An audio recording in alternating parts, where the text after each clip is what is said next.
Just a video now of the sleeping accommodation and heads area, which is really quite spacious and cosy. So you can see here you've got some crew berths, one up there and one below.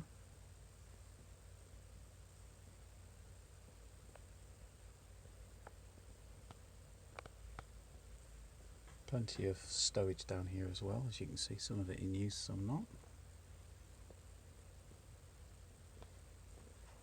And then immediately round here to port you've got the heads area.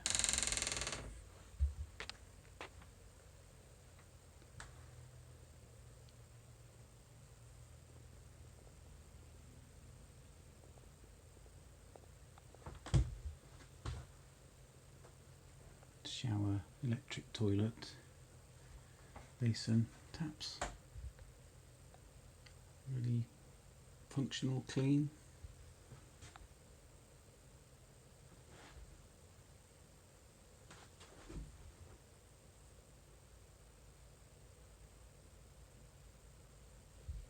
And then you come all the way back round and back up these steps into the main saloon.